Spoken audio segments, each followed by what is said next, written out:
Ma'am, stop. Those are on my walkway. I'm removing these eyesores. Deal with it. 6:47 a.m. I step out to find Brenda Clearwater, our smug HOA president, crouched like a thief, box cutter slashing my bright orange path markers to shreds. She stands, brushes off her designer jeans, and cackles like she just slayed the neighborhood ugly contest. I'm Miles, disabled combat vet. After an IED took my mobility overseas, a U.S. district judge ordered these exact, ugly stickers under the ADA to safely guide my steps. Not optional. Federal court order. She laughed while stomping the torn pieces, her HOA boss, Range Rover, blocking my drive. Like vandalizing protected property was her morning cardio. What she doesn't know? Tampering with a court-ordered accommodation is a serious federal violation. What would you do if this entitled Karen destroyed your disability aids while mocking you? Drop your city below. This story explodes next. 18 months ago, Carmen and I thought we'd found suburban paradise in Desert Winds Estates, Phoenix. Our 16-year-old daughter Zoe loved the community pool and made friends instantly. Carmen, a trauma nurse at Phoenix General, appreciated the silence after 12-hour shifts dealing with gunshot wounds and overdoses. And me? After an IED explosion took my hearing and left leg mobility in Afghanistan, I just wanted peaceful space to rebuild my freelance IT consulting business. Desert Winds looked perfect. 847 homes built between 2018 to 2020, mostly middle-class families and retirees. The sweet smell of chlorine from backyard pools, morning sprinkler systems clicking like clockwork, smooth river rocks and xeriscaped front yards. Even the sound of children playing felt like healing after years of military chaos. Then we met our HOA president.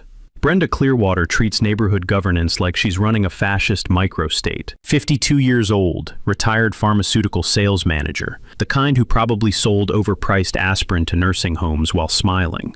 She drives a white Range Rover with vanity plates reading HOA BOSS. Not ironic, dead serious.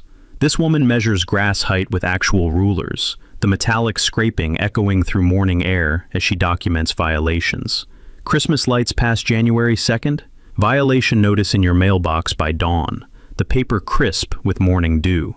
Her signature moves include timing how long garbage cans stay visible and photographing any deviation from her vision of suburban perfection. Her inner circle enables this madness.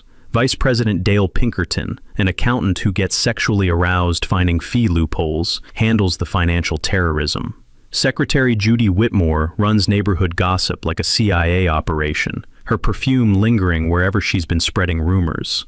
Together, they've transformed Desert Winds into their personal kingdom. The trouble started 6 months after we moved in. My left leg, courtesy of Afghan shrapnel and 3 reconstructive surgeries, doesn't work consistently. Good days I'm fine. Bad days feel like walking through quicksand, especially on our concrete pathway from driveway to front door. So I did what any reasonable person would. Applied for ADA accommodations. Simple stuff.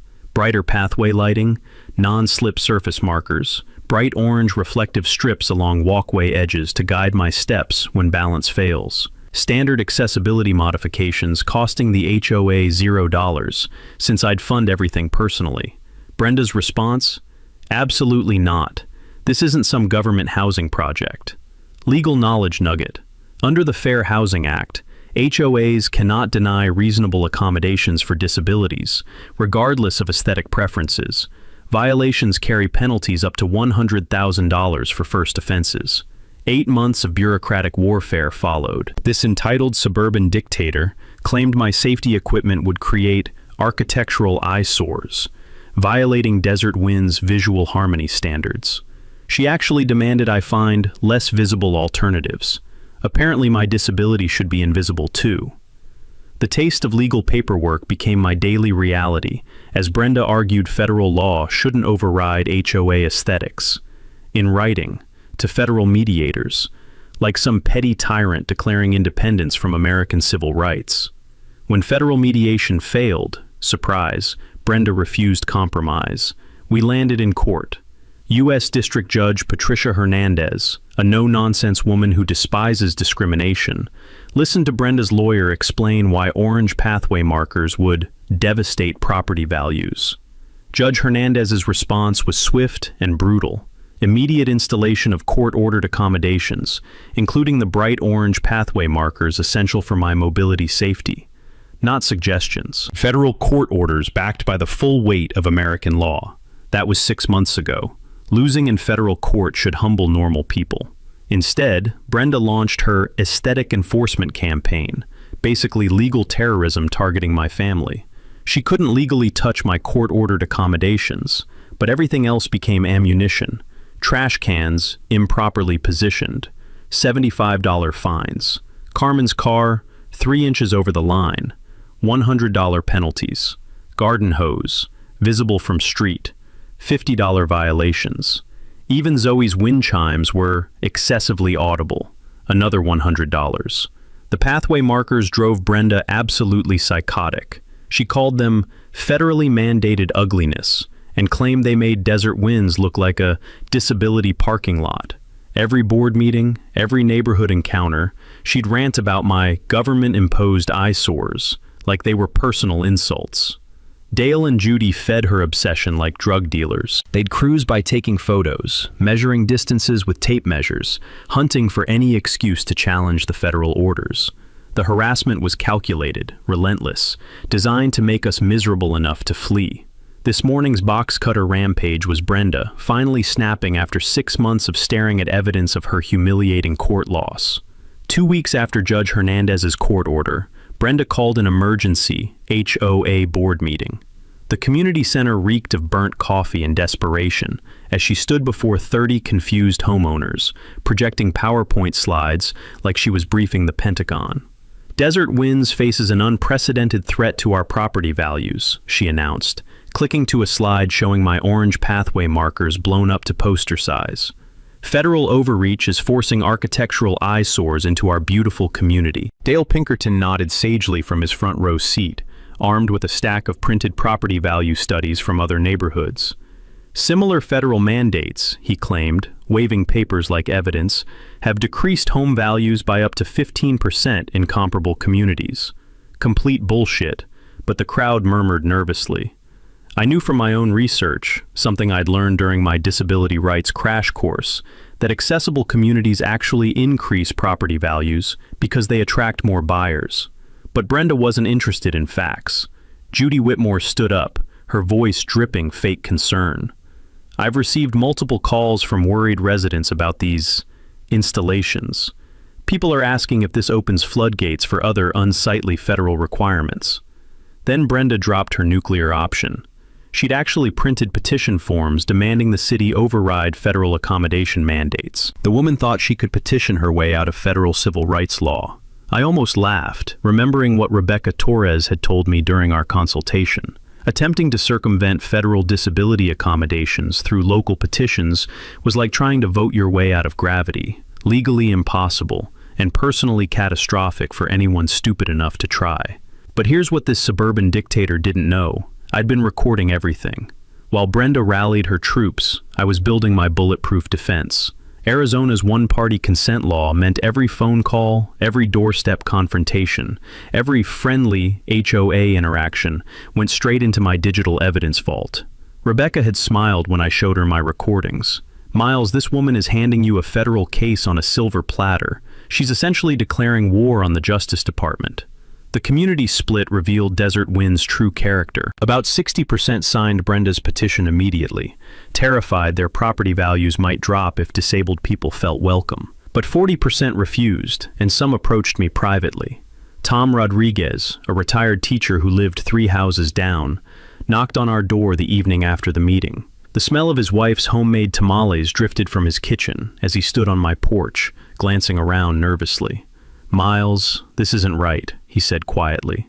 "My brother lost his leg in Vietnam. What Brenda's doing, it's not the America we fought for." Mrs. Smith, an elderly woman whose house backed up to ours, appeared the next morning with jasmine tea cookies that smelled like heaven. "Brenda tried to find me for my garden Buddha statue," she whispered. "Called it non-Christian imagery. I know what persecution looks like.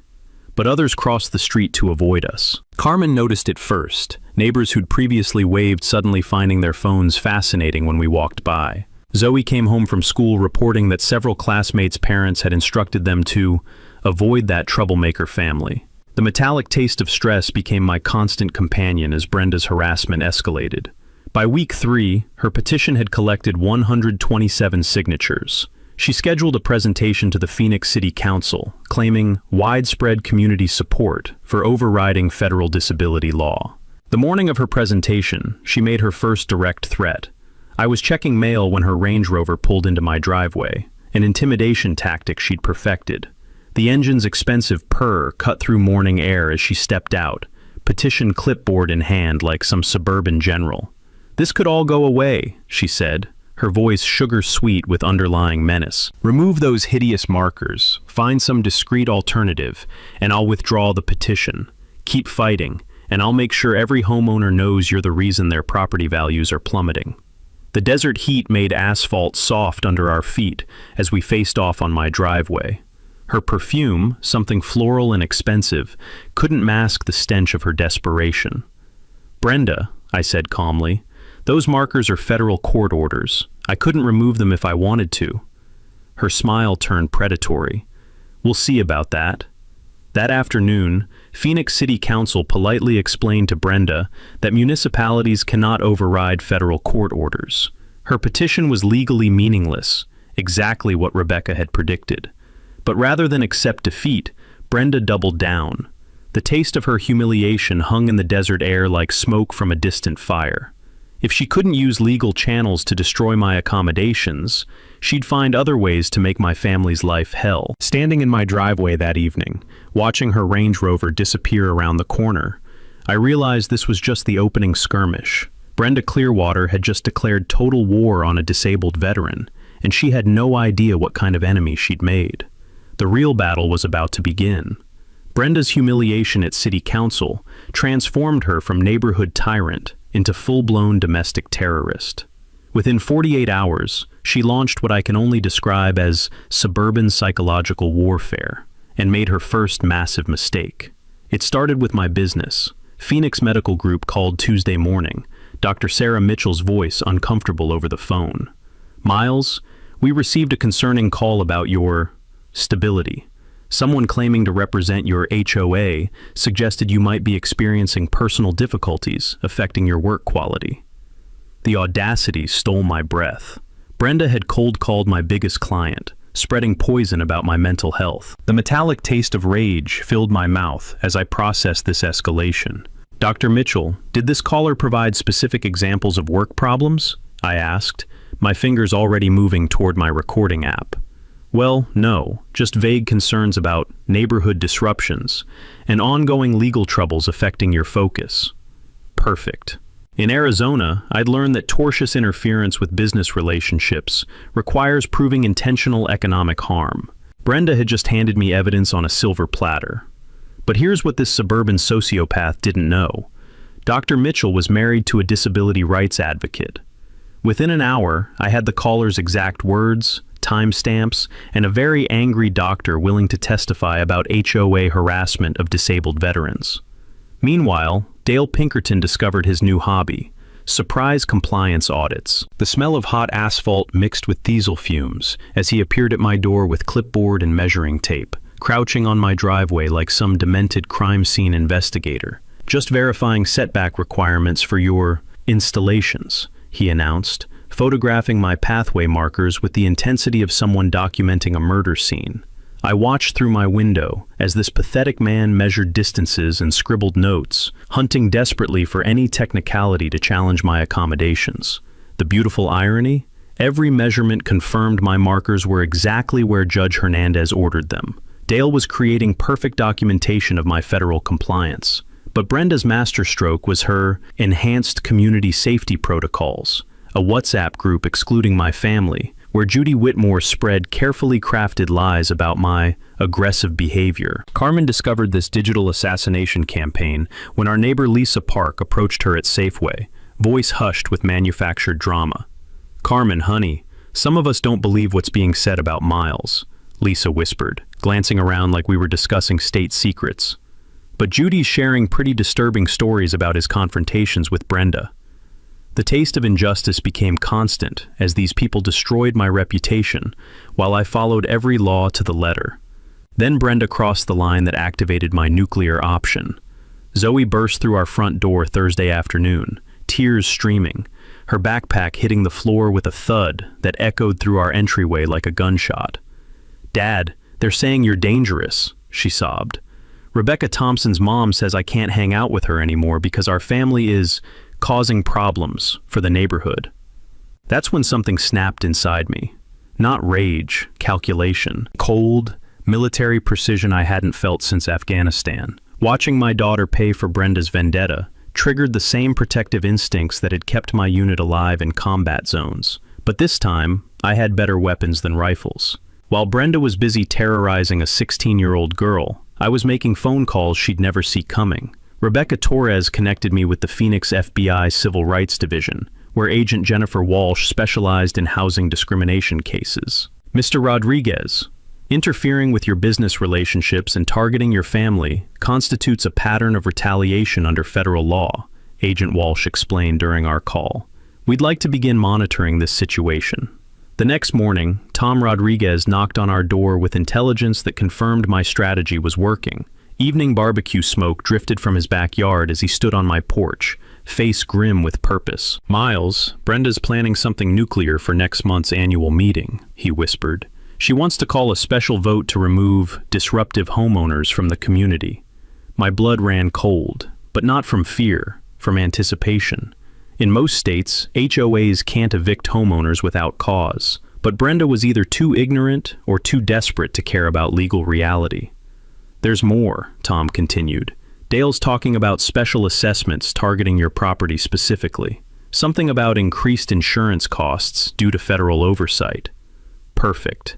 Brenda had just escalated from harassment to outright retaliation, exactly what Agent Walsh needed to trigger a federal investigation. That evening, standing on my porch, watching the sunset over desert winds, I realized Brenda was building my case faster than I could have hoped. Every illegal action, every retaliatory move, every attack on my family was documented evidence for federal prosecutors. The smell of victory hung in the desert air like rain on hot pavement. Brenda thought she was winning this war. She had no idea she was actually financing her own destruction, one federal crime at a time. Brenda's desperation reached psychotic levels when she realized I wasn't backing down. 2 weeks before the annual meeting, she launched a scorched earth campaign that would make war criminals proud. It started with a phone call that froze my blood. Carmen answered while I debugged client code, her voice shifting from pleasant to arctic in seconds. "I'm sorry, you have the wrong number," she said, slamming the phone with force that rattled our kitchen counter. "Who was that?" "Some woman claiming to be from the state nursing board." Carmen's voice shook with barely controlled fury. "Said they'd received concerning reports about my stability due to domestic stress affecting professional judgment." The audacity was breathtaking. Brenda had escalated from attacking my business to targeting Carmen's 15-year nursing career. The smell of Carmen's morning coffee turned bitter as we both processed how far this suburban terrorist was willing to go. But Brenda had made a catastrophic miscalculation. Attacking a trauma nurse's professional credentials meant Carmen was no longer a bystander. She was now a combatant. Anyone who'd seen her handle gunshot victims during gang wars knew Carmen Rodriguez didn't lose battles. "That bitch wants to fuck with my career?" Carmen's eyes held the same steel I'd seen in emergency rooms. "Fine. Let's see how she likes federal investigators crawling through her finances." While Carmen filed complaints with both the nursing board and FBI, Dale Pinkerton launched enhanced compliance reviews, targeting anyone who'd supported me. The crunch of gravel under his expensive shoes became daily soundtrack as he prowled our neighborhood with measuring tools. Mrs. Smith got hit first. $500 fines for unauthorized garden expansion that had existed 3 years. Tom Rodriguez faced $300 penalties for fence violations that were never problems until he defended my accommodations. The message was crystal clear: support the disabled veteran, face HOA terrorism. But Brenda's nuclear attempt was trying to have me declared mentally unfit. I was returning from a client meeting when Judy Whitmore cornered me in the parking lot, her perfume mixing with diesel garbage truck fumes and a nauseating cocktail of suburban corruption. "Miles, we're concerned about your episodes," she said with funeral director compassion. "Several neighbors reported erratic behavior, aggressive confrontations. The board thinks you need professional evaluation." The balls on this woman. She was literally attempting to gaslight me into questioning my own sanity, hoping I'd voluntarily commit for psychiatric evaluation. "Judy, what specific erratic behavior?" The yelling, threatening language toward Brenda. "I've never yelled at Brenda. Every interaction is recorded." I pulled out my phone. "Want me to play our conversations?" Her face went chalk white. In her rush to destroy me, Judy forgot that lies work better when they can't be instantly disproven. Then came Brenda's masterstroke and her fatal error. Friday evening, Carmen discovered our mailbox had been surgically tampered with. Address numbers repositioned, locking mechanism damaged, making mail delivery impossible. Federal mail tampering carries serious charges, but Brenda was too desperate for rational thought. What she didn't know: I'd installed additional security cameras after Tom's warning. High-definition footage captured her Range Rover parked nearby during the exact tampering time frame.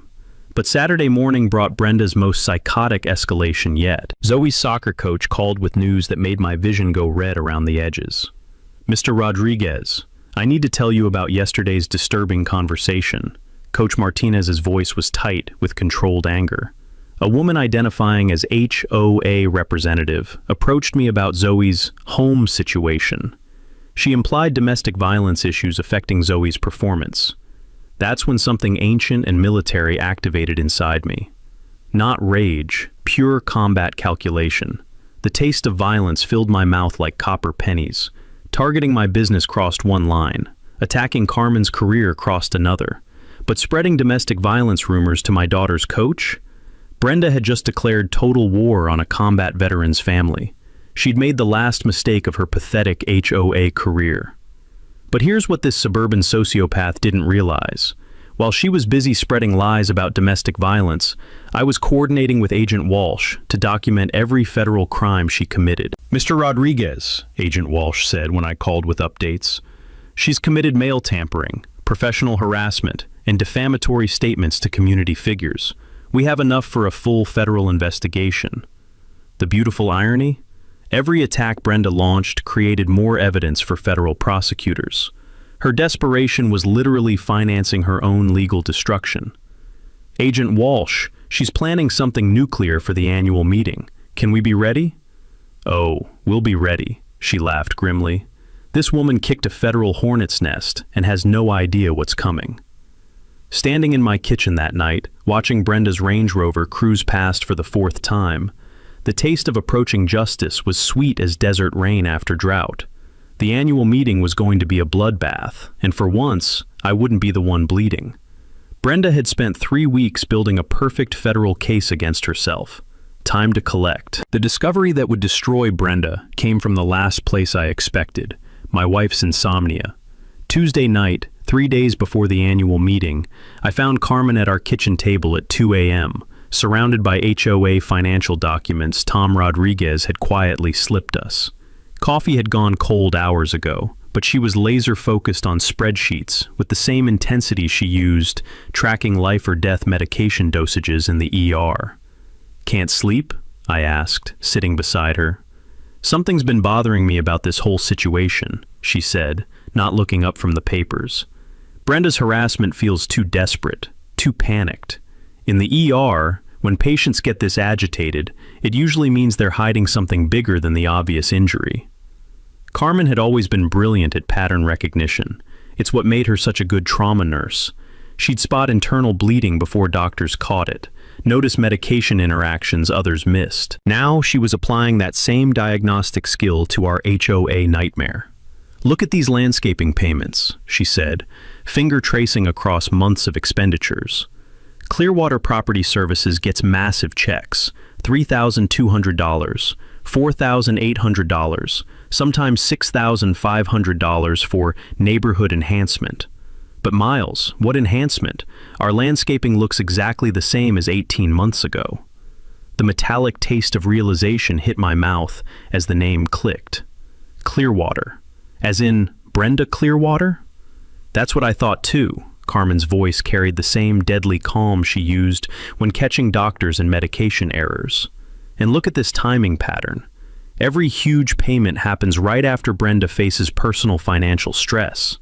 She pulled out her laptop, cross-referencing dates with the methodical precision of someone whose mistakes could kill people. The smoking gun emerged like evidence at a crime scene.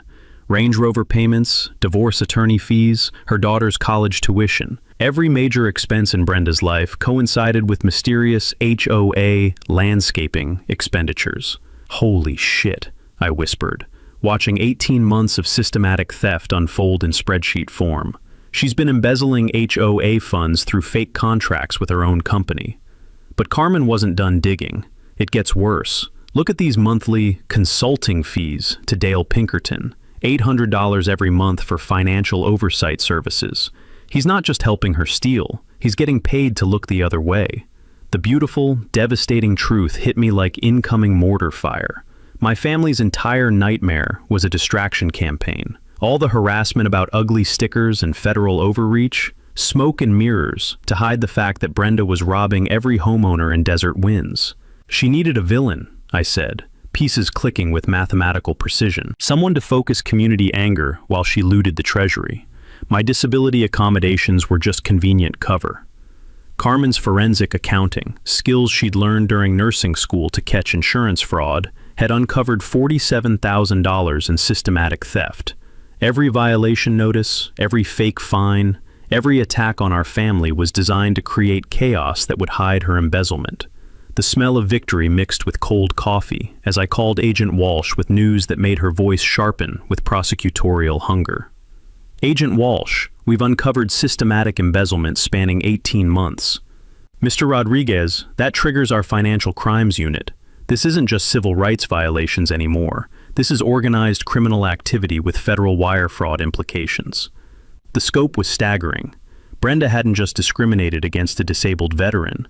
She'd been robbing 847 families while using my civil rights case as distraction. Every homeowner paying monthly fees was funding her luxury lifestyle. But here's what made my combat-trained heart sing. Brenda still didn't know we'd discovered her crimes. She was planning Friday's annual meeting as a public execution of my family, completely unaware that federal investigators had 18 months of documented theft. The woman thought she was orchestrating my destruction.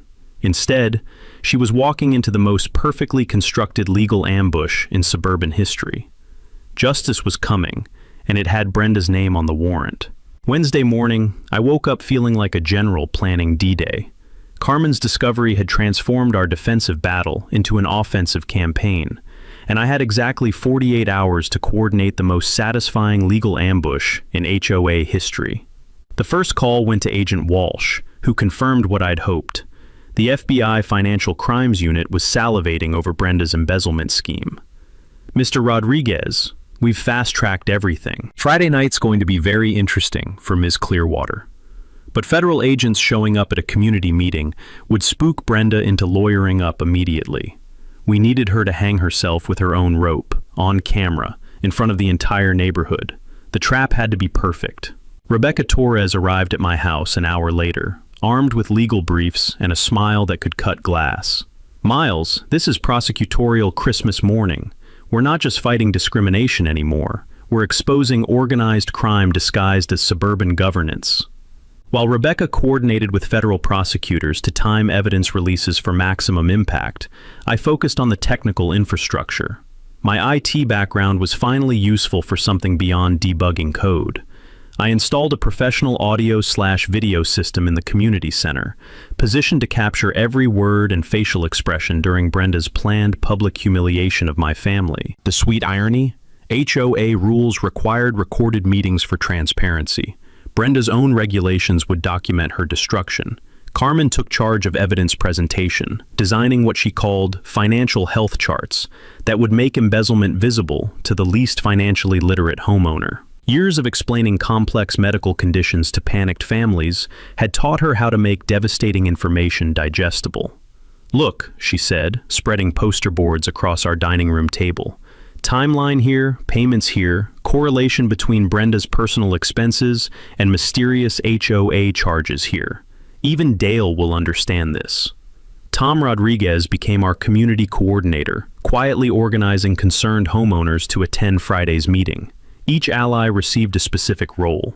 Mrs. Smith would ask about landscaping contracts. Neighbor Bob Wilson would question consulting fees. Retired teacher Linda Parks would demand financial transparency. The beautiful part? Every question would sound spontaneous, while actually being coordinated psychological warfare.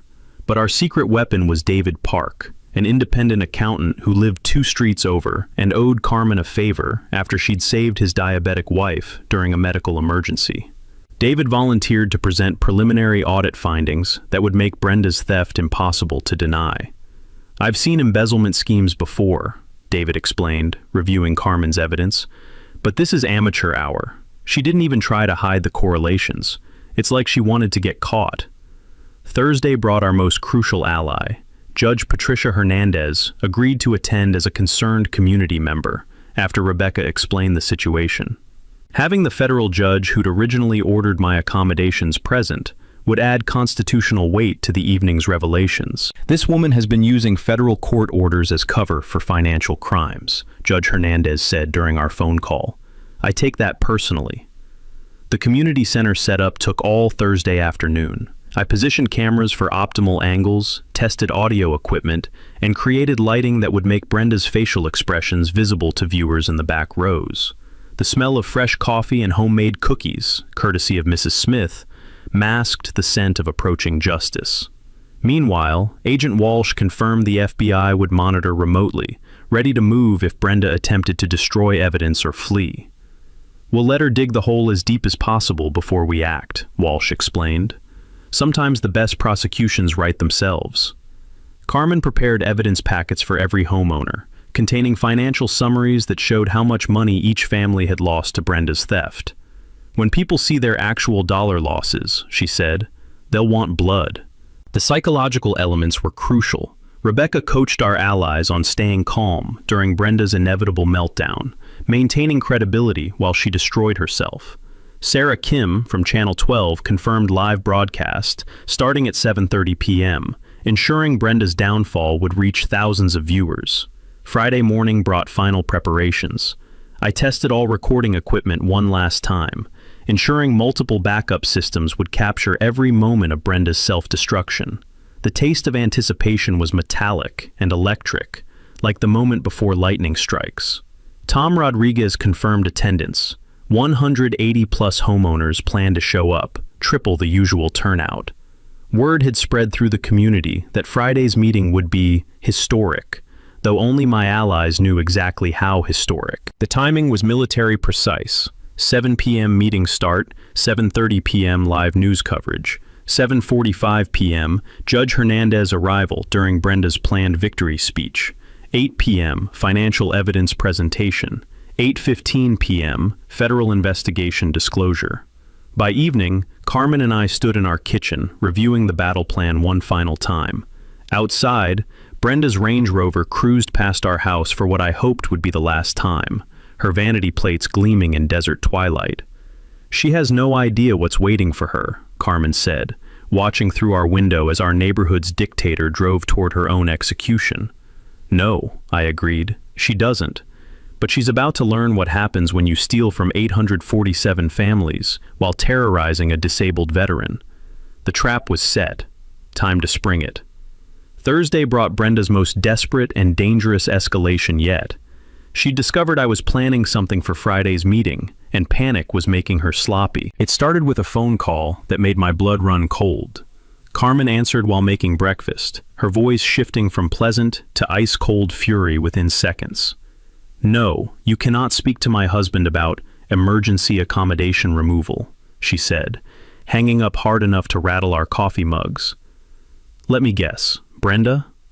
Worse, some lawyer claiming to represent emergency HOA legal services, saying they needed to discuss immediate removal of non-compliant federal installations for community safety.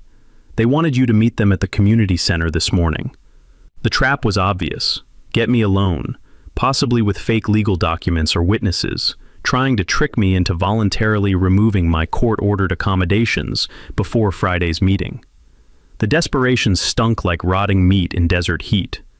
But Brenda's real masterstroke came through Dale Pinkerton's emergency financial audit. By noon, he was going door to door, claiming the HOA faced immediate financial crisis, requiring emergency assessments from all homeowners.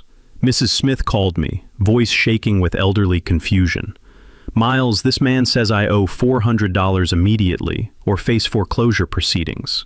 He has official-looking papers." The beautiful irony? While Dale was creating fake financial emergencies, Carmen and David Park were finalizing documentation of the real financial crimes.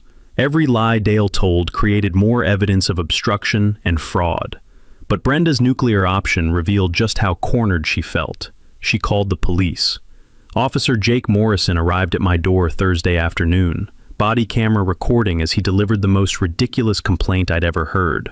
"Sir, we received reports of threatening behavior and possible weapons stockpiling related to tomorrow's HOA meeting," Morrison said, clearly embarrassed by the absurdity. "Mind if we take a look around?" I welcomed him in, knowing my house contained nothing more dangerous than kitchen knives and Carmen's medical supplies. Morrison confirmed what I suspected. Brenda had filed a false police report, hoping to get me arrested before Friday's meeting.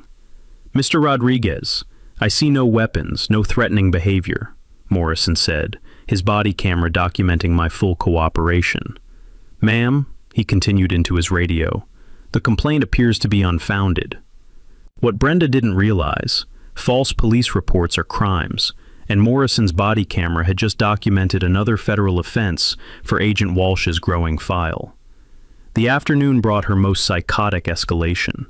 Judy Whitmore appeared at Zoe's school, claiming to be a family services consultant, investigating our home environment based on community concerns. The school secretary, thankfully, was smarter than Brenda's schemes. "Ma'am, we'll need official documentation and advanced scheduling for any family services consultation," she told Judy, while calling Carmen immediately. When Carmen arrived at the school, volcanic with maternal fury, Judy was still in the office spinning lies about our unstable family dynamics and my erratic veteran behavior. "Are you seriously targeting my 16-year-old daughter with false child welfare claims?" Carmen's voice could have melted steel beams. "Because impersonating social services is a felony." Judy fled like a coward, but not before the school's security cameras documented everything for our federal case file. By Thursday evening, Brenda's desperation had reached complete psychosis. She was making mistakes faster than I could document them. False police reports, fake legal threats, impersonating government officials, attempting to manipulate child services. But her final error was the most telling. Tom Rodriguez called with intelligence that made my tactical heart sing.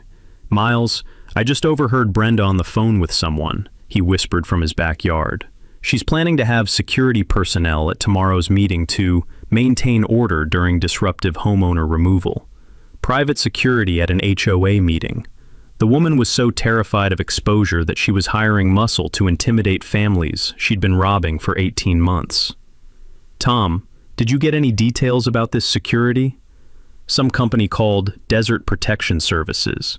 She wants them there by 6:30 p.m. before the meeting starts." Perfect. Brenda was about to use intimidation tactics against federal investigation subjects while FBI agents monitored remotely. She was building her own RICO conspiracy case in real time. That evening, I updated Agent Walsh on Brenda's increasingly desperate criminal behavior. False police reports, fake legal threats, impersonating officials, hiring private security to intimidate witnesses. Each action added years to her potential sentence. "Mr. Rodriguez, she's in complete panic mode," Walsh observed. "People this desperate make catastrophic mistakes. Tomorrow's going to be a prosecutor's dream." Standing in my kitchen Thursday night, watching Brenda's Range Rover cruise past for the 5th time that day, I realized she was trapped like a cornered animal. Every escape route I'd left her led to deeper legal trouble. The taste of approaching victory was sweet as desert honey. Tomorrow, Brenda Clearwater would discover what happens when suburban tyrants declare war on federal law, disabled veterans, and basic human decency. She'd chosen this fight, Now she'd face the consequences.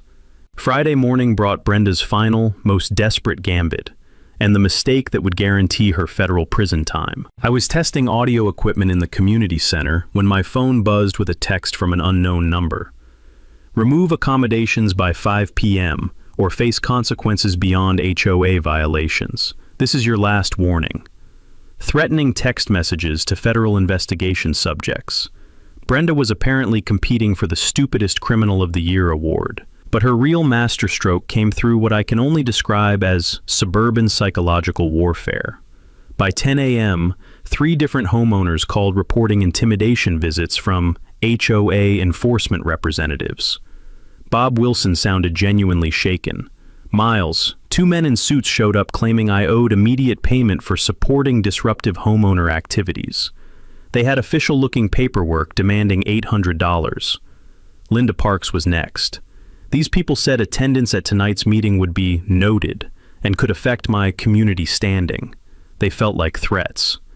Even Tom Rodriguez got visited. Professional-looking guys with clipboards claiming they were documenting homeowner compliance before tonight's meeting. They took photos of my house. The pattern was clear. Brenda had hired private investigators or security personnel to intimidate anyone planning to support me. The woman was running a protection racket disguised as HOA enforcement, but her nuclear mistake was targeting Mrs. Smith.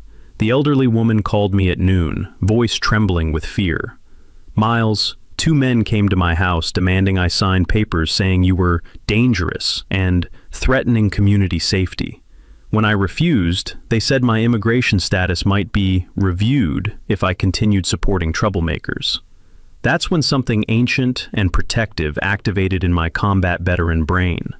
Threatening an elderly immigrant with deportation over HOA politics? Brenda had just committed federal extortion. I called Agent Walsh immediately. She's using private security to intimidate witnesses with immigration threats. Mr. Rodriguez, she just added witness tampering and federal extortion to her charges, Walsh said, voice sharp with prosecutorial hunger. We're moving surveillance teams into position now. The afternoon brought Brenda's most psychotic escalation yet. She tried to cancel the annual meeting. At 2 p.m., every homeowner received an official-looking email claiming unexpected legal complications require postponement of tonight's annual meeting, pending resolution of ongoing community disputes. The audacity was breathtaking. After 18 months of harassment, embezzlement, and federal crimes, Brenda thought she could avoid consequences by simply canceling the meeting where her destruction was scheduled. But Tom Rodriguez had prepared for this contingency. As a concerned homeowner, he'd already filed proper notices under Arizona HOA law, requiring the meeting proceed as scheduled. Brenda couldn't legally cancel without a supermajority vote, which she definitely didn't have. The meeting is happening, Tom confirmed when I called him.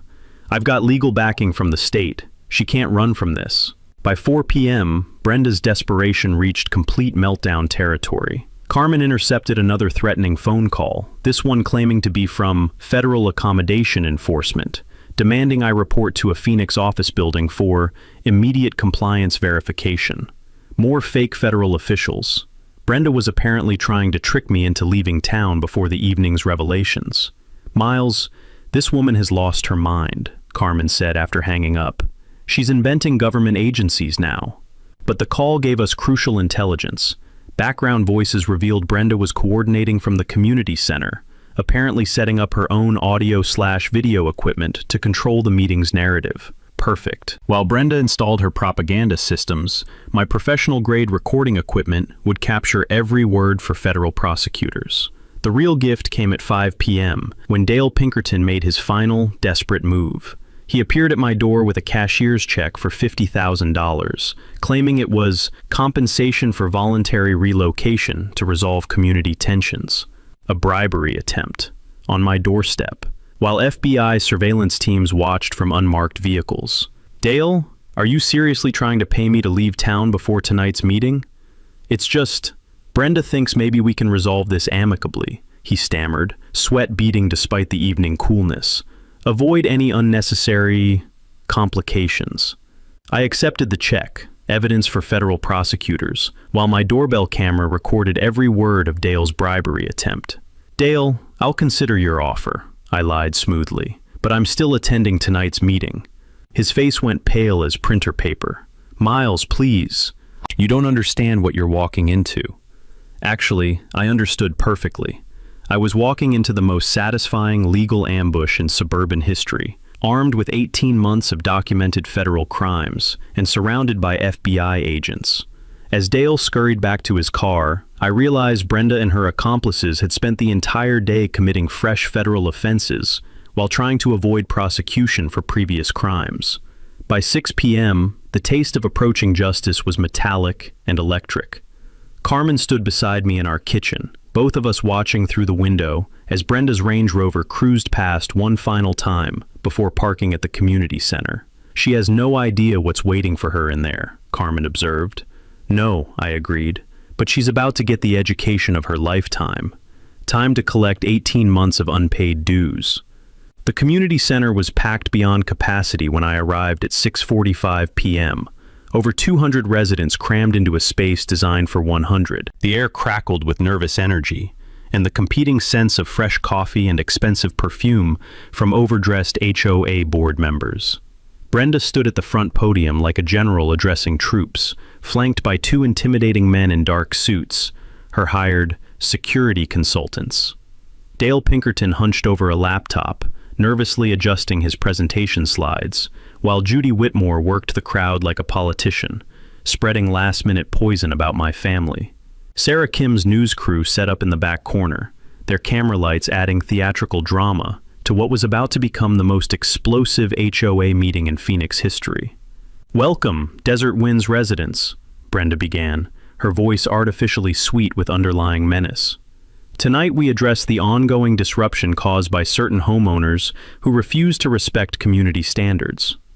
She clicked to her first slide, a blown-up photo of my pathway markers with the heading, Federal Overreach versus Community Values. For 18 months, we've endured government-mandated eyesores that violate everything Desert Winds represents, she continued, warming to her theme.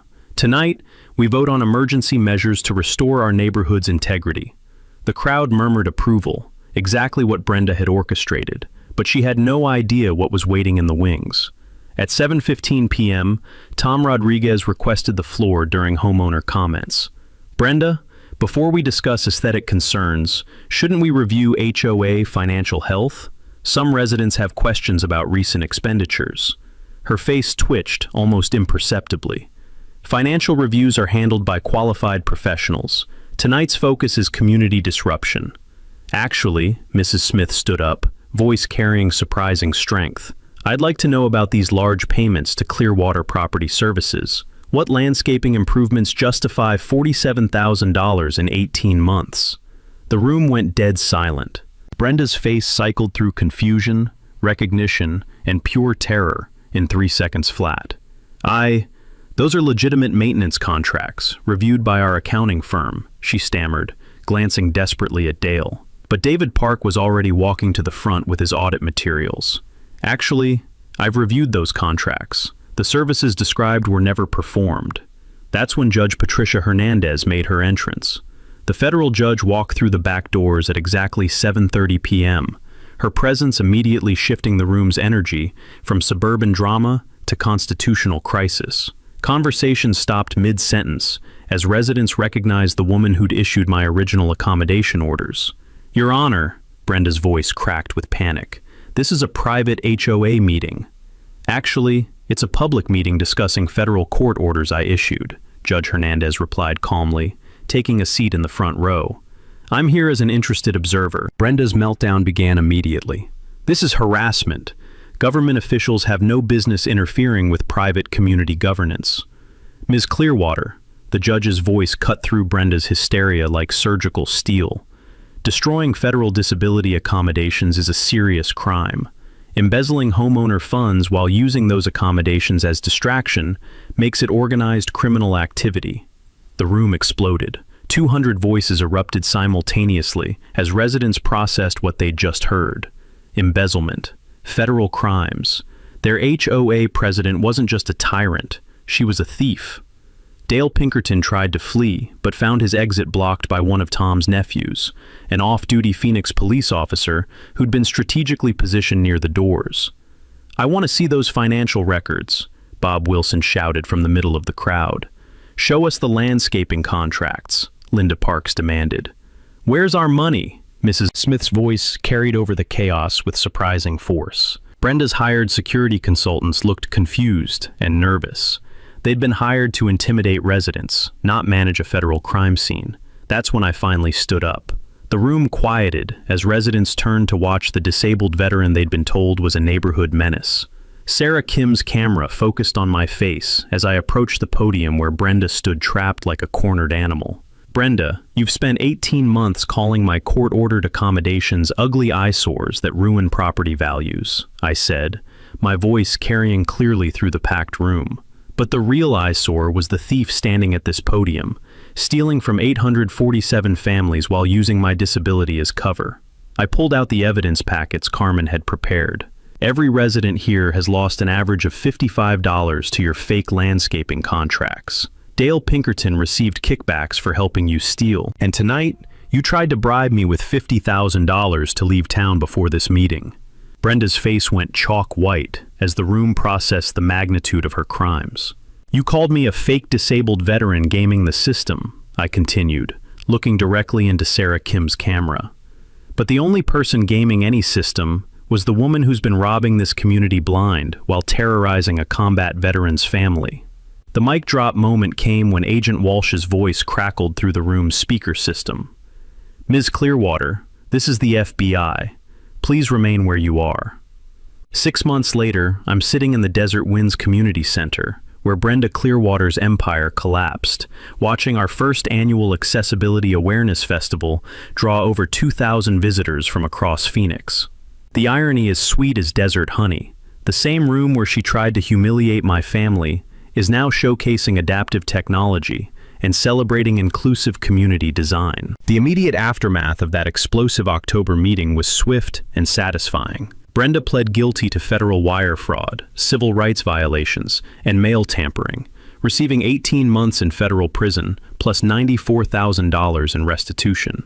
Dale Pinkerton cooperated with prosecutors, getting probation in exchange for testifying about the embezzlement scheme. Judy Whitmore faced federal harassment charges and moved to Nevada after social media made her life in Phoenix unbearable. More importantly, the HOA settlement of $187,000 for civil rights violations became seed money for something beautiful, the Desert Winds Accessibility Foundation. Carmen and I established the nonprofit to provide legal assistance for disabled homeowners facing HOA discrimination nationwide. Rebecca Torres serves as legal director, handling cases from California to Florida, where HOA boards think they can override federal disability law.